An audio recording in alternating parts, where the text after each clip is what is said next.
ဒီကောင်မတို့အားလုံးမင်္ဂလာပါဒီနေ့ကျွန်တော်တို့ lighting drawing တစ်ခုကို create လုပ်ကြည့်အောင် lighting plan လေးတစ်ခုကို create လုပ်တာလွယ်ပါတယ်ဘာဖြစ်လို့လဲဆိုတော့ 2D drawing ဖြစ်နေလို့ command တွေကိုတော်ရုံတိုင်ရုံသုံးသပ်တဲ့လူဘယ်လိုမျိုး create လုပ်တတ်ပါတယ်ဒါနဲ့ကျွန်တော်တို့က lighting plan လေးတစ်ခုကို create လုပ်တော့မယ်ဆိုရင်ဘယ်ချက်တွေနဲ့ပြည့်စုံလဲဆိုတာကိုတော့သိရပါမယ်အဲ့ဒီချက်တွေကတော့နံပါတ်1ကျွန်တော်တို့ lighting တွေပါရမယ်ဒုတိယအနေနဲ့ခလုတ်တွေပါရမယ်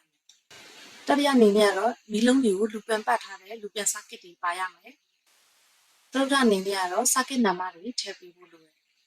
ဒီချက်တွေနဲ့ပြည့်စုံမယ်ဆိုရင်ကျမတို့ရဲ့ lighting plan လေးရောက် submission က approve ဖြစ်ဖို့တေချာတလောက်ရှိပါတယ်။ designer အနေနဲ့သူတို့ရဲ့ lighting design ကိုပြောင်းရင်တော့ဒါတစ်မျိုးပေါ့နော်။ကျမတို့ကဒီချက်တွေနဲ့ပြည့်စုံအောင်ဆွဲမယ်ဆိုလို့ရှိရင် approve ဖြစ်ဖို့တေချာတလောက်ရှိပါတယ်။ကဲဒါဆိုလို့ရှိရင်အတူတူဆွဲကြည့်ရအောင်နော်။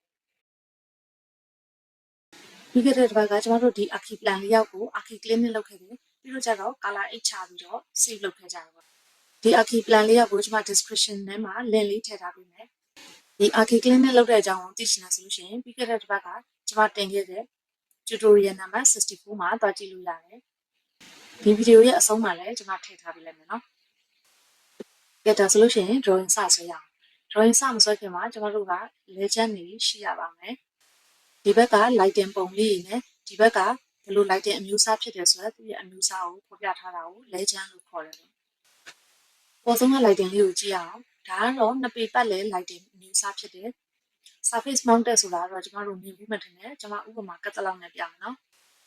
ပုံမှန်မြင်ရတဲ့လေးတောင်ပုံစံ panel light လေးကဒါ surface mounted light ပဲဖြစ်တယ်ဒီလိုပုံစံမျိုးဖြစ်တယ်ဒီအောက်ကဟာကျ reset light ဆိုတာကျမတို့ဒီအိမ်မှာဆိုရင်မျက်နှာချက်တွေပါတယ်ဆိုရင်မျက်နှာချက်ထဲမှာမြုပ်ပြီးတော့တက်ထားတဲ့မီးလုံးပေါ့နော်အဲ့လိုမျိုးမြင်ဘူးကြလိမ့်မယ်လို့ထင်တယ်အဲ့ဒါကို reset light လို့ခေါ်တယ်ဥပမာကြည့်မယ်ဆိုလို့ရှိရင်ဒါ reset light ဖြစ်တယ်စောစောက panel light နဲ့ပုံသဏ္ဍာန်ချင်းတူတယ်စောစောကပြောတဲ့ panel light နဲ့ကွာတာကကျတော့ဒီ reset light ဆိုတာမျက်နှာချက်ထဲမှာမြုပ်ပြီးတော့တက်တဲ့မီးလုံးအမျိုးအစားဖြစ်ပြီး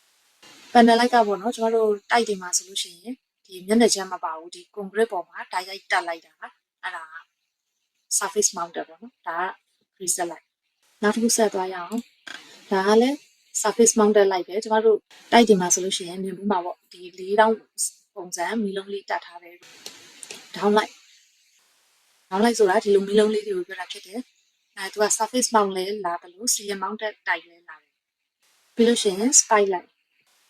ဆိုတာကတော့ဒီမျက်ခင်း area တွေမှာအလှဆင်ပြီးတော့ထွန်းတဲ့မီးလုံးဒီလိုဟာမျိုးတွေခေါ်တယ်ဒီလို spotlight တွေပါပြီဆိုလို့ရှိရင်သတိထားပါဘာဖြစ်လို့လဲဆိုတော့ spotlight ကဈေးကြီးတယ်ကျွန်တော်တို့အခုပြောနေတာကတော့ drawing ဆွဲမဲ့အကြောင်းကိုပြောနေတာပေါ့နော်ဒါပေမဲ့ကျွန်တော်တို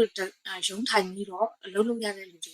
ကဒီ drawing ကြီးတိုင်းဆွဲတာမျိုးမဟုတ်ဘဲနဲ့ဒီတဏ္ဍာတွေလုပ်ရတာမျိုးတွေလည်းရှိတယ်ပေါ့နော်အဲ့ဒီတော့ကျတော့ကျွန်တော်တို့တဏ္ဍာလုပ်တဲ့အခါမှာဒီ spotlight တွေပါလာပြီး outdoor area တွေပါလာခြင်းသတိထားပါဒီ spotlight တွေကဈေးကြီးတဲ့အတွက်မေ့ကြံခဲ့လို့မဖြစ်ဘူးပေါ့နော်ပြီးရင်နောက်ထပ်ဆက်သွားမယ်ဒါကတော့ wall mounted light ဆိုတာတော့ဒီအဝိုင်းဖြစ်ခြင်းဖြစ်မဲ့လေးတောင်ဖြစ်ခြင်းဖြစ်မဲ့ပေါ့နော်သူ design ပေါ်မူတည်လို့သူကတော့ဒါလင်းတာမျိုးမဟုတ်ဘဲနဲ့အလှဆင်ရုံတက်တက်ပဲထွန်းတာပေါ့နော်ပြီးလို့ရှိရင် beta light ဆိုတာကျွန်တော်တို့ဒီလိုဟာမျိုးကိုပြောတာဖြစ်တယ်ကျွန်တော်တို့မြန်မာပြည်မှာဆိုရင်၄ပေချောင်းလို့2ပေချောင်းလို့ပေါ့နော်အဲ့လိုဟာမျိုး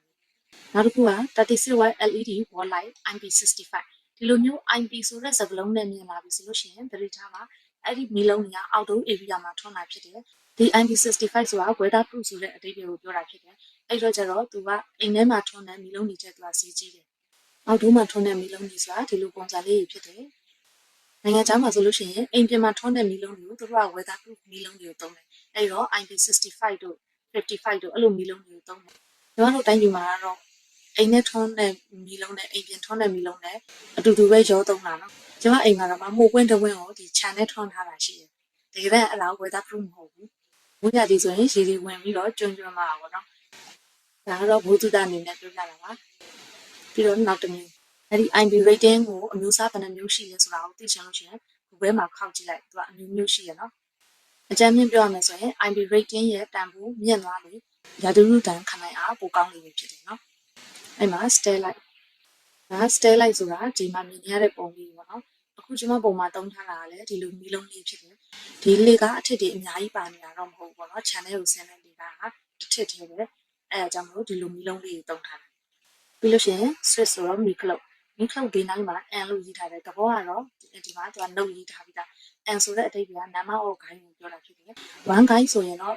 ထည့်မရေးဘူးပေါ့နော်ဘာမှမပါဘူးဆိုလို့ရှိရင်ဒါ one guy ဆိုတဲ့သဘောtwo guy ဖြစ်သွားမယ်ဆိုရင် 2G ဆိုပြီးတော့ရေးထားမယ် three guy ဆိုရင်ဒီမှာ 3G လို့ရေးထားမယ်အဲ့တော့ guy ဆိုတာတခြားဟာကိုပြောတာမဟုတ်ပါဘူးဒီ club လေးကိုဥပမာကြည့်လိုက်မယ်ဆိုလို့ရှိရင်ဒီမှာ club ဆန်3ခုပါရင်3 guy ပေါ့နော် club ဆန်2ခုဆိုရင်2 guy တစ်ခုတည်းပါလို့ရှိရင်one guy switch ကိုပြောတာပေါ့နော်ဒီလိုပုံစံလေးဆိုလို့ရှိရင်သူက two way switch two way switch ဆိုတာလည်းတခြားမဟုတ်ပါဘူးဒီမှာ one way လို့တော့ထည့်နေထားအောင်နော်ဒါပေမဲ့ဘာမှမေးထားရင် one way switch ကိုပြောတာဆိုတာသိရမယ်နော် two way switch ကလည်း one way နဲ့တိတ်ပြီးတော့မကွာပါဘူးအပြင်ဘက်ပုံသဏ္ဍာန်ကတော့အတူတူပဲဒါပေမဲ့အတွင်းလေးကဒီကျိုးဆက်တဲ့ပုံစံလေးပဲပြောင်းသွားတာနော်ကျွန်တော်အခုလိုမျိုးအသေးစိတ်ပြောပြနေတာတီးပြီးသားလူတွေကတော့စိတ်ညစ်နေတော့တယ်နော်ဘာလို့လဲဆိုဗီဒီယိုရှည်ပါလို့ပေါ့နော်အဲ့ဒါဆိုရင်ကျွန်မပြောချင်တာကတော့လည်းလည်းကြော်ကြည့်ပေးကြပါပေါ့နော်ကျွန်တော်အောက်မှာလည်းဒီ chapter လေးသူ့အပိုင်းနဲ့သူထည့်ထားဆိုတော့ကိုကြည့်ချင်တဲ့ chapter လေးကိုရွေးပြီးကြည့်ပြီးလိုက်ကျွန်မကဘာဖြစ်လို့အသေးစိတ်ပြောပြနေရလဲဆိုတော့ကျတော့တချို့ကဒီ electrical ပုံလေးကိုဆွဲတယ်ဆိုရင်ပဲသူကဒီ electrical field ရလို့မဟုတ်ဘူးပေါ့နော်7နဲ့ပြီးထားရလဲဖြစ်ရှင်ဖြစ်မယ် mechanical နဲ့ပြီးထားရလဲဖြစ်ရှင်ဖြစ်မယ်ဒါပေမဲ့ရုံးမှာဒီပုံဆွဲတဲ့လူဆိုတာကလာသမျှပုံကိုဆွဲပြီးရတာဆိုတော့ပေါ့နော်အဲ့လိုလူမျိုးတွေရောနားလည်အောင်ဆိုပြီးတော့ကျွန်မကဒီအသေးစိတ်ပြောပြနေတာဖြစ်တယ်အဲ့တော့တီးပြီးသားလူများနည်းနည်းသိခံပြီးတော့ကြောက်ကြည့်ပေးကြပါလို့မြတ်တာလက်ခံလိုပါတယ်ဒီနေရာမှာကျွန်မ2 week club ကိုဘာလို့သုံးတာလဲဆိုတာကိုရှင်းပြချင်တယ်ဥပမာကြည့်လိုက်မယ်ဆိုလို့ရှိရင်ဒါကျွန်တော်တို့အပေါ်ဓာတ်အောက်ဓာတ်ပေါ့နော်အေးညမိုးချုပ်သွားပြီပဲဆိုပါတော့နော်ကျွန်တော်တို့အပေါ်ဓာတ်ကနေပြီးတော့အောက်ဓာတ်ကိုဆင်းခြင်းတယ်အောက်ဓာတ်ကြီးကမဲမောင်နေခလုတ်ကဒီနားလေးမှာဆိုရင်ကျွန်တော်တို့ဒီကနေပြီးတော့ဒီလိုဆင်းလာပြီးတော့မှဒီမှာမီးသွားဖွင့်ရမှာမလား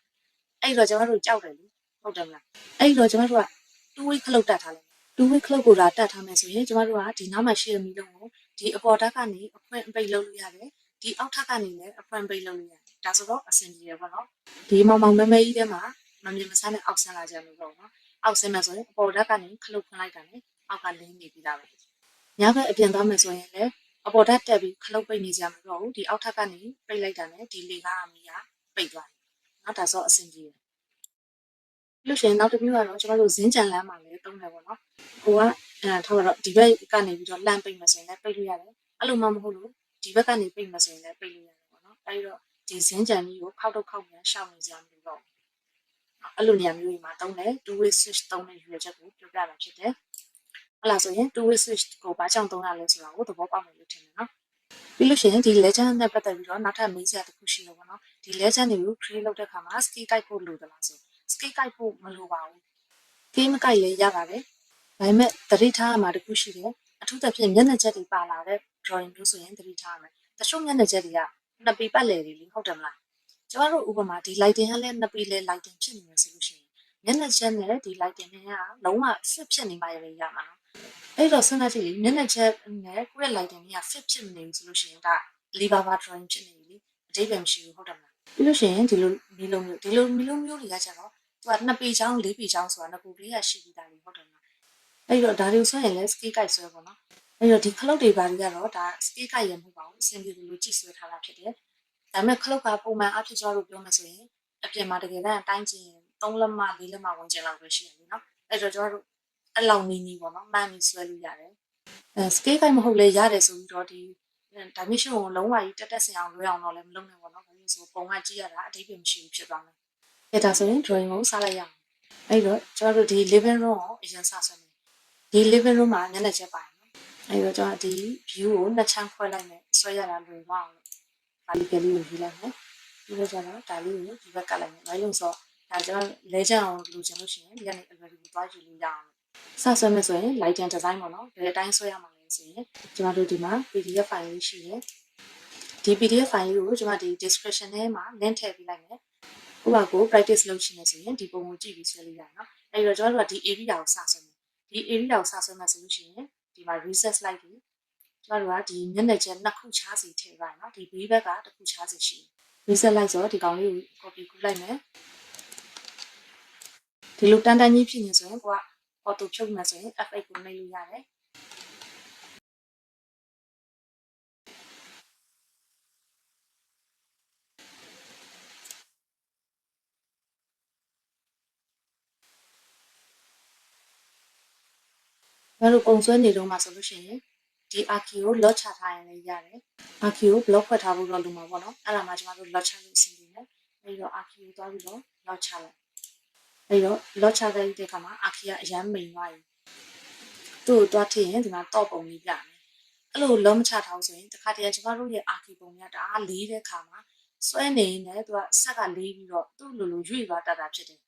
ကျမတို့တခါတည်းကျလက်တွေပိုင်းနဲ့တုံးပြီးတော့ရွေ့သွားအဲ့ဆိုရင်ကျမတို့လုံးဝပုံမှန်မှားတော့တာနော်အဲ့တော့တအား heavy ဖြစ်တဲ့ drawing တွေဆိုလို့ရှိရင် lot ချထားဖို့မမေ့နဲ့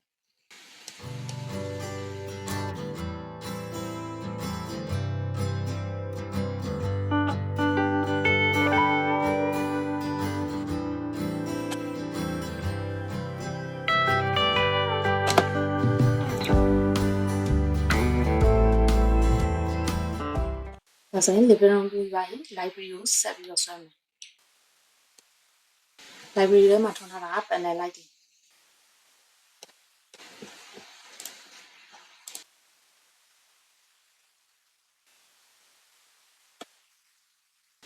ပြီးရင်ကျမတို့ကတရားကို3လုံးတန်းထားမယ်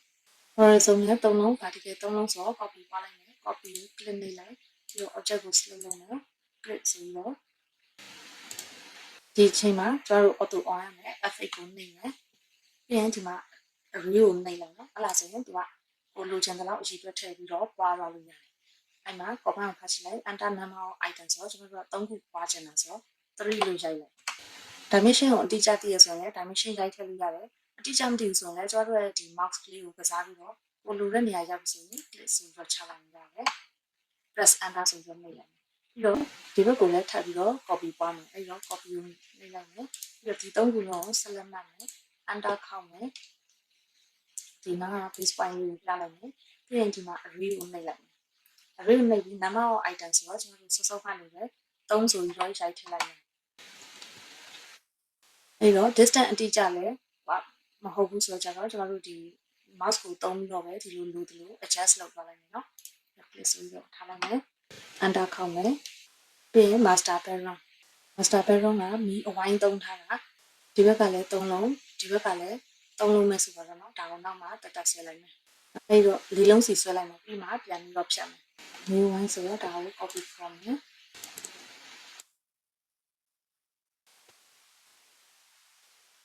နောက် copy ဆိုပြီးတော့ပါလိုက်မယ်ဒီဘက်ကနေ A ဆိုပြီးတော့ရိုက်ထည့်လိုက်ရအောင်ပရမစာလုံးလေးကိုအနီလေးနဲ့ပြထားတယ်အဲ့လိုအနီအောင်ပြထားတဲ့စာလုံးကိုဒီဘက်ကနေရိုက်ထည့်လိုက်ရတယ်ဒါမှမဟုတ် mouse နဲ့ဒီလိုတွားကလစ်လိုက်ရတယ်နော်3ခုဆိုတော့3 enter ဒီဘက်နေရာရောက်ပြီဆိုရင်ရလိုက်မယ်ပြီးရင် enter နော်ဒီလိုမီလုံးတွေကို copy ပွားတဲ့အခါမှာ array command ကိုသုံးလိုက်ရတယ်နော်ဒါပေမဲ့ကျွန်မအထင်တော့ဒီ copy command ကိုသုံးပြီး array ပွားရတာပို့ပြီးတော့လွယ်တယ်လို့ကျွန်တော်ထင်တယ်နော်အဲ့တော့ copy ဆိုပြီးတော့ enter ပြီးတော့ array ကိုနှိပ်လိုက်မယ်ဒီကကျွန်တော်4ခုလို့ခေါ်လိုက်မယ်နော်နောက်မှပို့တာကြီးပြန်ဖြတ်လိုက်မယ် enter ပြီးတော့ mouse ကလေးနဲ့ကျွန်တော်တို့လို adjust လုပ်ပါနော်နားလောက်ဆိုအဆင်ပြေတယ်ဒီနောက်ဟာလေးကပုံညာဖြစ်တဲ့အတွက်သူ့ကို delete လုပ်လိုက်ပြီးတော့ဒီ twine လက်တဲ့ကဟာလေးကိုစံတာကြအောင် adjust လုပ်လိုက်မယ်ဒါဆိုရင်ရပါပြီဒါဆိုရင် master bedroom ကမီလုံးကဒီပုံစံလေးနဲ့တူတယ်ဒါပေမဲ့သူက site အသေးเนาะအဲ့ဒါကိုသူကဒီဘက်က3လုံးဒီဘက်က4လုံး horizontal 3လုံး vertical 4လုံးနောက်မှဒါ copy ပြန်သွားလို့ရတယ်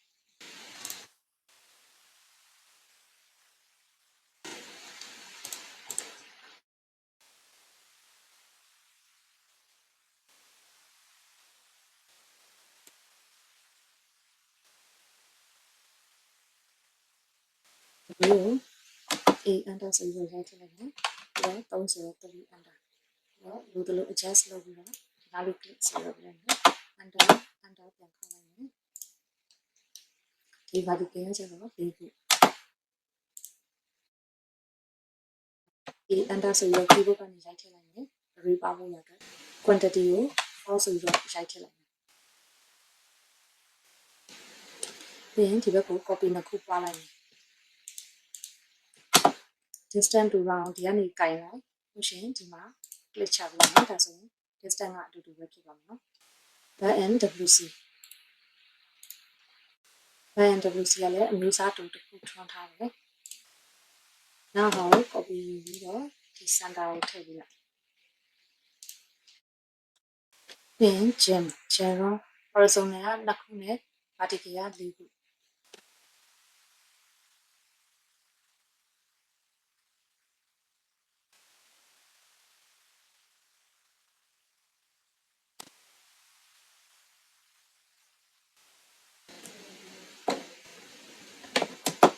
raise ဆို a under ပြီးတော့ quantity ကို4ခုဒီ mouse ကို adjust လုပ်ပြီးလိုက်မယ်လိုချင်တဲ့နေရာရောက်ပြီဆိုရင် click ချပေးလိုက် enter ဒီမှာ data light 3ခုထွန်းမယ်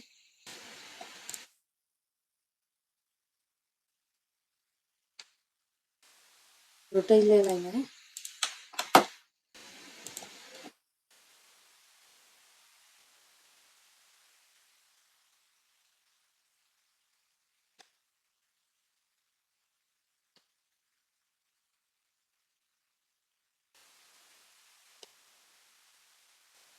ပြီးရင် kitchen room မှာ4ခုနဲ့ dining room မှာ5ခုထည့်လိုက်မယ်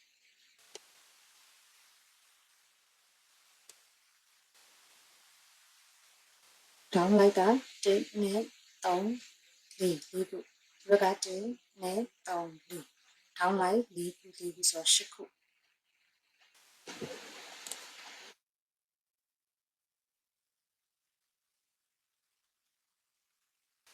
ဒီထမင်းချက်တဲ့ခုံနဲ့ပေါ့နော်စန်တာကြောင်ထည့်လိုက်မယ်ဘာလို့ဆိုဟင်းချက်တဲ့ခါတေချာမြင်ရအောင်လို့ထည့်တာပေါ့နော်ဒီနဲ့3 4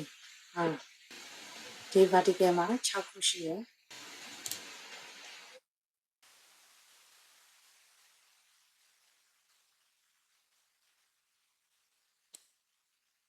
အခုဆိုတော့စစ်ဆိုရရလိုက်မယ် F8 ဆိုပြီးတော့ auto on ထားမယ်ဒီ object နဲ့ဖမ်းနာမလို့ချင်းဆိုရင် F3 ကိုနှိပ်လိုက်မယ်ဒီဘက်ကိုထပ်ပြီးတော့ copy ပွားရမယ်လေနော်အဲ့ဘက်ကို copy ပွားတာနှစ်ခုဖြစ်လိမ့်မယ်ဟုတ်တယ်နှစ်ခု copy enter ဆိုပြီးတော့ remove ပွားမယ်ဒီဘက်ကနှစ်ခုနဲ့ဒီဟာနဲ့ဆိုတော့သူက3ခုအဲ့တော့3ဆိုပြီးတော့ထည့်လိုက်ဒီတဲ့နေရာရောက်ပြီဆိုလို့ရှိရင်တွေ့ချလိုက်မယ် enter ကဲခုဆိုလို့ရှိရင်အိမ်ထဲမှာဆွဲဖို့ကြံတာကတော့ဒီ wall light လေးဖြစ်တယ်ပေါ့နော်ဒီ passage တစ်လျှောက်မှာ wall light တွေတက်ထားတယ်ဒီ wall light တွေဆွဲမယ်ဒီနဲ့3 4 5 6ခုဒီဘက်6ခုဒီဘက်6ခု12ခု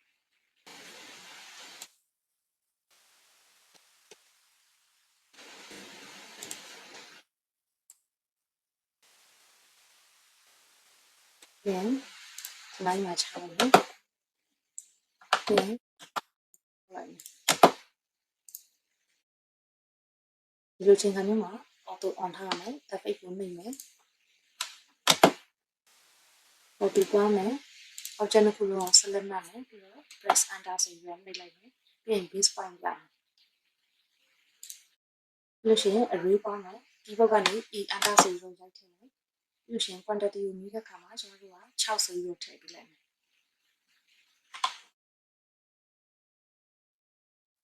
တော့ mouse လေးကို adjust လုပ်ပြီးတော့ကိုလိုချင်တဲ့နေရာရောက်ပြီဆိုလို့ရှိရင်နောက်မှာ click ချလိုက်မယ်ပြီးတော့ enter ဒါဆိုရင်တော့အိမ်ထဲကမီးလုံးတွေကအကုန် install လုပ်ပြီးပါပြီပေါ့နော်ဆိုရင်အိမ်ပြင်ကမီးလုံးတွေကိုလိုက်ပြီးတော့ install လုပ်ရအောင်အိမ်ပြင်ကမီးလုံးတွေကိုဒီပုံမှာပါတဲ့အတိုင်းကျွန်မလိုက်ပြီးတော့ထည့်လိုက်မယ်ဒီမှာတစ်လုံးနှလုံးသုံးလုံးဒီဘက်က3လုံးဆိုတော့6လုံးပေါ့နော်ပြီးရင်ဒီပြန်ဘက်မှာရှိဒီကအတိုင်းထည့်လိုက်မယ်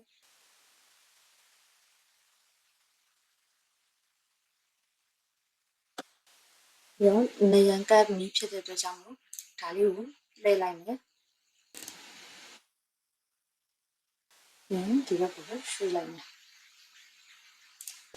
အဲ့တော့စာကနေရန်နဲ့မီးလုံးချညံ့နေအဲ့တော့ဒီစာကိုအပြင်ထုတ်ချင်နေတယ်နော်အဲ့တော့ကျွန်တော်ဒီလိုမျိုး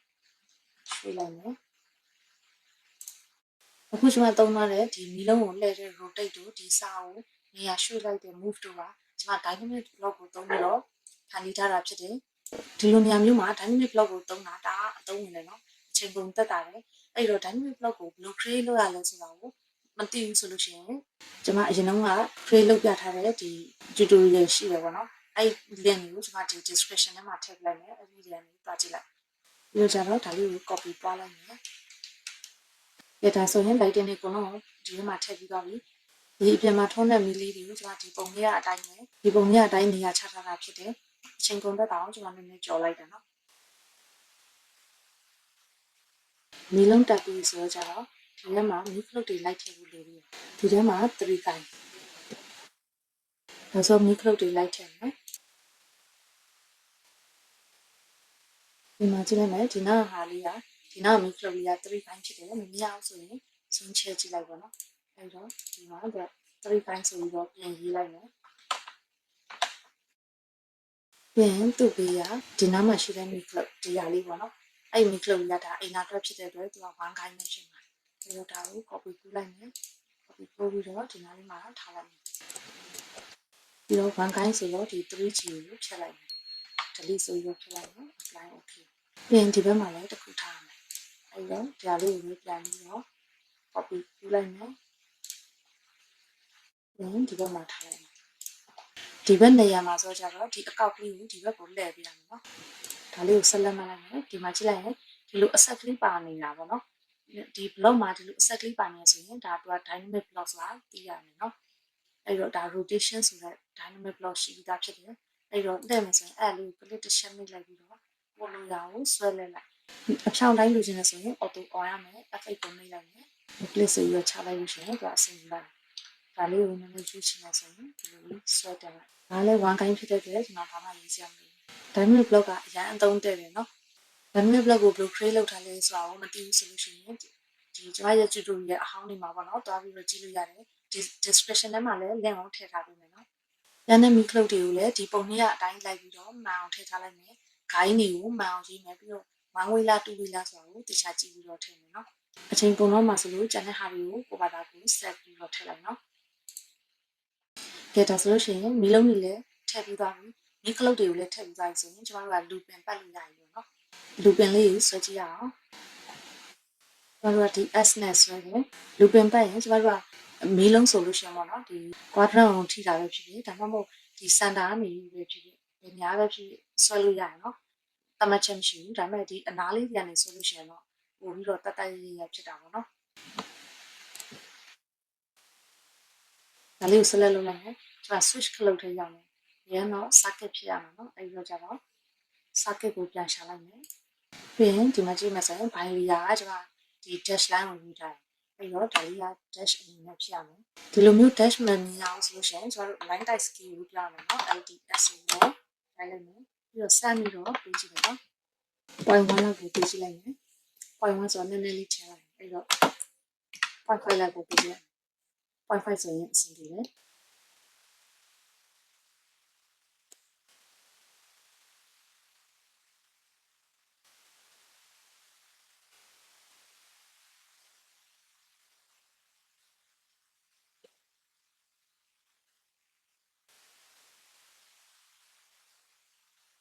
ပြီးလို့ရှိရင်ဒီဘက်ကမြားလေးကိုလည်းပြဖို့လိုပါတယ်ဘာဖြစ်လို့လဲဆိုတော့ဥပမာကြည့်မယ်ဆိုရင်ဒီအခန်းထဲမှာမီးခလုတ်ကတစ်ခုနှစ်ခုသုံးခုရှိနေဆိုတော့ကြတော့ဒီ circuit ကဘယ်မီးခလုတ်ကိုသွားမှမသိဘူးလေနော်အဲ့တော့ကြတော့ကိုသွားမဲ့မီးခလုတ်လေးကိုမြားလေးထိုးပေးခဲ့တာကပို့ပြီးတော့လွယ်ကူတယ်ပေါ့နော်အဲ့လိုမြားမထိုးလဲဘာမှမဖြစ်ဘူးဒါပေမဲ့ပို့ပြီးတော့အလုံးမှာအဆင်ပြေတာပေါ့နော်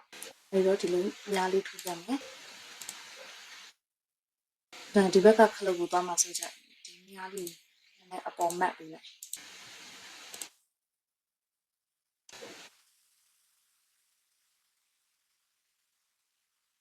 ပြီးရင်နောက်ထပ် looping ထပ်ပတ်မယ်အခုဒီမှာ looping ပတ်မယ်ဆိုရင်စုံစုံကလိုမျိုးဒီ S နဲ့ပဲဆွဲမှာဒါပေမဲ့ဒီမှာဆိုရင် S ကိုဆွဲလိုက်မှာပေါ့နော်ပြီးတော့နောက်တစ်ခုပြန်သွားမယ်ဆိုရင် space bar တစ်ချက်ပြန်ပုတ်ရတယ်အဲ့လိုမျိုးမပုတ်ချင်ဘူးပေါ့နော်ကျွန်မတောက်လျှောက်ပဲတန်းဆွဲသွားချင်လို့ဆိုရင် command တစ်ခုရှိတယ်အဲ့ဒါက multiple ဆိုတာတော်တော်အသုံးဝင်တယ် multiple multiple ဒီ multiple command ဘယ်ခါမှသုံးလဲဆိုရင်ကျွန်တော်တို့ဒီ same command ကိုပဲဒီထပ်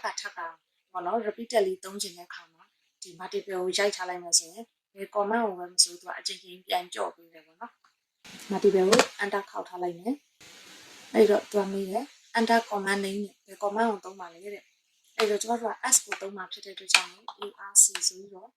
s ဆိုပြီးရိုက်ထည့်ပြီကြည့်ဒါဆိုလို့ရှိရင်စသုံးလို့ရပြီနော်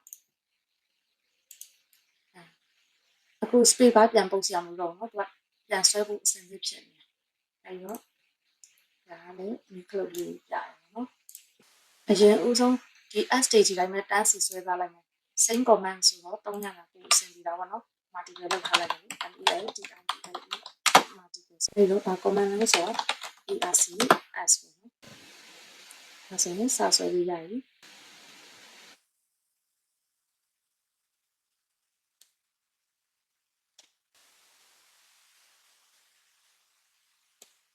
ပြီးပြီဆိုရင်ဒီ SK ကိုနှိပ်လိုက်ဒီများအရွယ်စားလေးကိုလည်းတူချင်တယ်ဆိုရင်အဲ့များလေးကို copy လေးကူးလိုက်အသက်မဆွဲတော့နဲ့ဒါဆိုရင်တရွယ်လေးနဲ့ကြည့်ကောင်းပါမယ်နော်ဒီမှာ rotate ပြန်လိုက်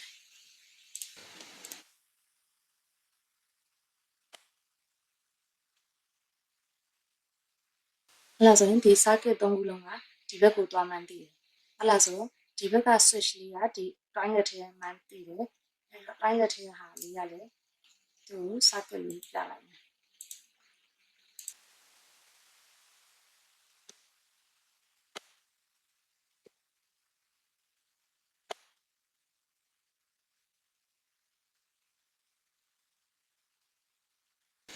ဒီအပြင်ဘက်ကဟာကိုလူပြင်ပတ်မယ်အဲ့တော့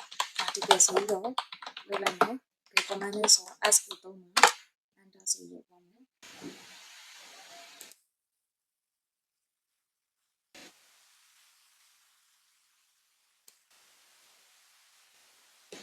အဲ့တော့ကျွန်တော်ဒီမှာကြည့်မယ်ဆိုရင်ဒီကဒီလိုပုံစံလေးပေါ့နော်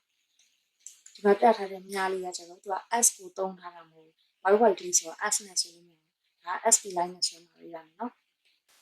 အဲ့မြားထိုးတာလေးကိုကျွန်တော်တခုပြချင်တယ်ဒီဘက်မှာဆိုရင်ဒီအစောဆုံးကနေပြီးတော့ပဲဒီမြားလေးတွေကထွက်လာတာပေါ့နော်ဒီမီးခလုတ်တွေကိုမြားထိုးပြတဲ့အခါကျွန်တော်တို့ကဒီအစုံကနေပဲထွက်ရမှာလားကိုစဉ်းစားကြရှိအဲ့လိုမဟုတ်ဘူးเนาะကျွန်တော်ဒီအစုံကနေပဲထွက်အလဲကနေပဲထွက်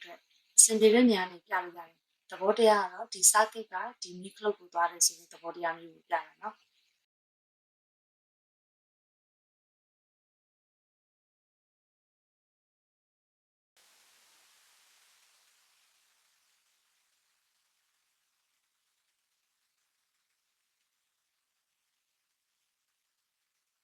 ဒီကြံတဲ့ circuit တွေကိုလည်းလိုက်ပြီးတော့ဒီပုံမြအတိုင်းလိုက်ပြီးတော့ဆွဲကြည့်ပါလူပင်ပတ်တဲ့ခါမှာ S command ကို multiple ခံပြီးတော့သုံးပါဒါဆိုရင်အများကြီးပိုပြီးအဆင်ပြေတယ်เนาะအချိန်ကုန်တော့တောင်လို့ကျွန်မဒါတွေထပ်ပြီးတော့လူပင်ပတ်မပြတော့ဘူးအဲ့တော့ကျွန်မ circuit နံပါတ်ထည့်တာလေးကိုပြောပြမယ်ဒါဆိုရင်ဒီဘက်ကိုတစ်ချက်ဥပမာကြည့်ရအောင်เนาะဒီမှာဆိုလို့ရှိရင်ဒီမှာမြင်ရတဲ့နံပါတ်လေးတွေက circuit နံပါတ်လေးဖြစ်တယ်အဲ့တော့ကျတော့ဒီ circuit နံပါတ်တွေကိုဒီကနေကြည့်ပြီးတော့ဒီမှာလိုက်ပြီးတော့ရေးမယ်အစားကျွန်မကတော့ single line ကနေကြည့်ပြီးတော့ရေးစီချင်တယ်။ဘာလို့လဲဆိုတော့ကျတော့ဒီလိုမျိုးပေါ့နော်အစင်သစ်လေး circuit နံပါတ်ဒီမှာရေးပြပေးတာရှိတယ်ဆိုတော့အဆင်ပြေတာပေါ့နော်တန်းပြီးတော့ကိုထည့်လိုက်ရင်တခါတရံကျတော့ဟိုဘယ်သူမှမပြောပြဘူးဆိုလို့ရှိရင်ဒီ circuit နံပါတ်တွေဘယ်ရရလဲဆိုတကယ်တမ်းကျတော့ကျွန်တော်တို့ single line drawing ကနေကြတာပေါ့နော် electrical သမားတွေကတော့သိပြီးသားဖြစ်လိမ့်မယ်ဒါပေမဲ့မသိသေးတဲ့သူတွေတော့ပေါ့နော်အဲ့တော့ကျွန်မ single line drawing ကိုဖွင့်လိုက်မယ် electrical သမားတွေကတော့သိပြီးသားဖြစ်လိမ့်မယ်မသိသေးတဲ့လူတွေကိုဘာမှမသိပဲဆွဲနေရတာမျိုးမဖြစ်အောင်လို့ကျွန်မနည်းနည်းဒီမှာရှင်းပြချင်တယ်နော် single line ဆိုတာတကယ်တမ်းကျတော့ဒီပုံကိုပြန်ပြီးတော့ဒီတစ်ကြောင်းချင်းသုံးပြီးတော့ပြန်ပြီးတော့ဆွဲထားတာဖြစ်တယ်ဒါက panel installation ပေါ့နော်ဒီ panel အတွင်းထဲမှာဒီ breaker တွေ install လုပ်ထားတာပေါ့နော်ဒီလိုပုံလေးဒါကျွန်တော်တို့အိမ်ဒီမှာဆိုရင်တော့မြင်ရမှာဒီလိုပုံစံလေးပေါ့နော်ဒါကရှင်းတယ်ဒါအလုပ်ထဲမှာကျတော့ breaker ကြီးအများကြီးနေဆိုတော့ဒီလိုရှုပ်ထွေးတဲ့ပုံမျိုးဖြစ်နေမှာပေါ့နော်အဲ့ဒါတွေကိုနားလည်လို့အောင်ဆိုပြီးတော့တစ်ချောင်းမျိုးကိုသုံးပြီးဆွဲထားတာကိုဒါ single line လို့ခေါ်တယ်ပေါ့နော် single line မှာဆိုရင်ကျွန်တော်တို့က incoming နဲ့ outgoing ဆိုတာရှိတယ်ပေါ့နော်ဒါအကြမ်းမြင်ပြောမယ်ဆိုလို့ရှိရင်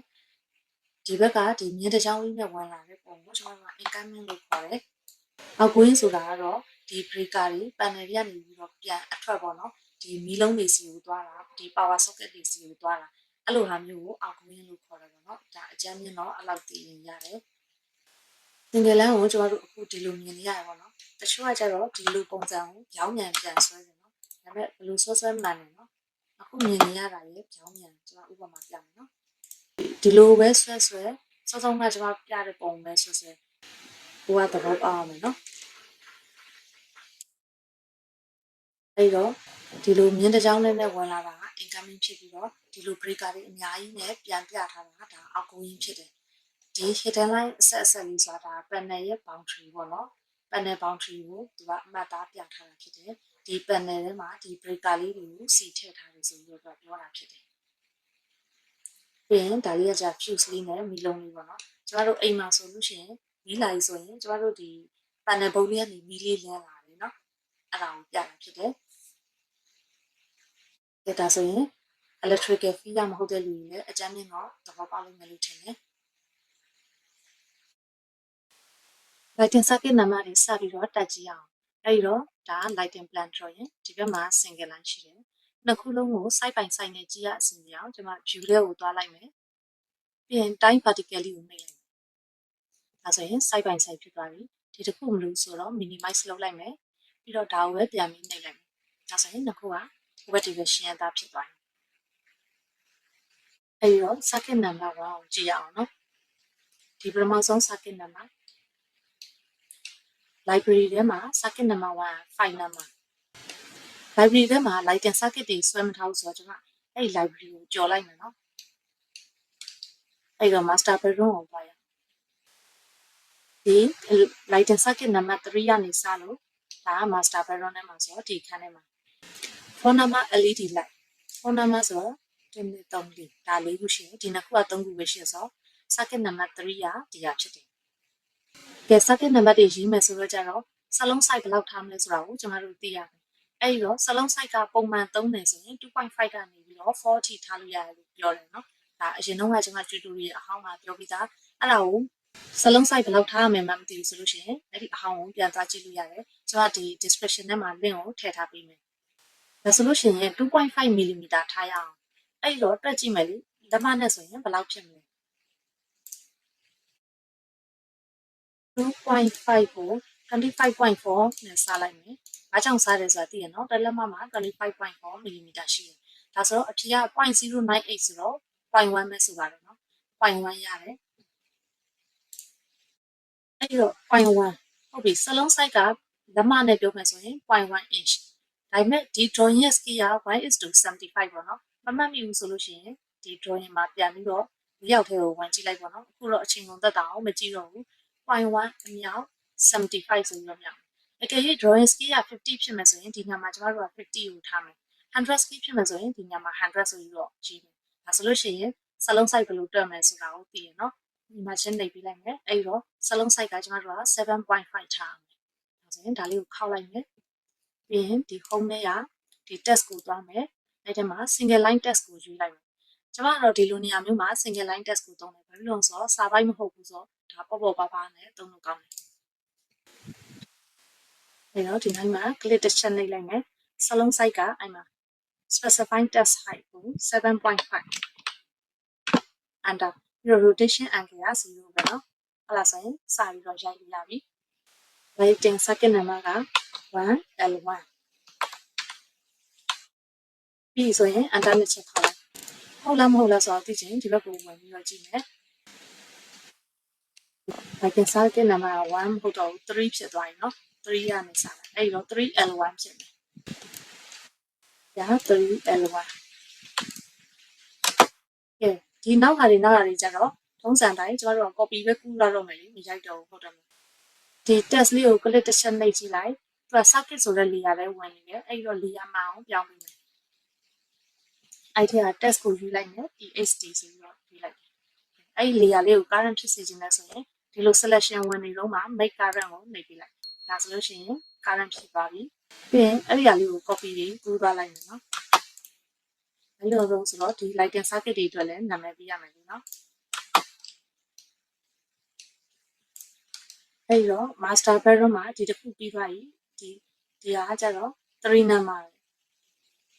အဲ့တော့3 number ဒီအောက်ကလည်း3 number ပဲဆိုတော့ဒီနှစ်ခုလေးကဒါဆိုအစံတိုင်းပဲလုပ်လိုက်မယ်လေနော် 3L1 ဆိုတော့ဒါက 4L1 ဖြစ်မယ်ဒါကကျတော့ 5L1 ဖြစ်သွားမယ်အဲ့တော့ဒီကမှန်လားမှားလားဆိုတော့အကြမ်းကြီးပြန်စစ်လို့ရတယ် switch ကိုကြည့်လိုက် switch မှာ 3 တိုင်းဖြစ်နေဆိုတော့ lighting circuit 3ခုရှိတယ်ဆိုတာကိုကျွန်တော်တို့ကသိနိုင်တယ်အဲ့တော့ lighting circuit တစ်ခုကဒီမှာတစ်ခုဆိုတော့3ခုဆိုတော့ဒီ switch အတွက်ကအဆင်ပြေပါတယ် အဲ့ဒီတော့ကျတော့ကြံနေတာလေးကဒီ switch လေးပေါ့နော်ဒီ switch ကဒီ twilight ထီရဆိုတော့ကျတော့ကျွန်တော်တို့ဒီမှာကြည့်လိုက်မယ်ဒါ NWC က1811နာမှာအဲ့တော့ကျတော့ဒါက345ဆိုတော့ဒါ6ဖြစ်မှာနော်6L1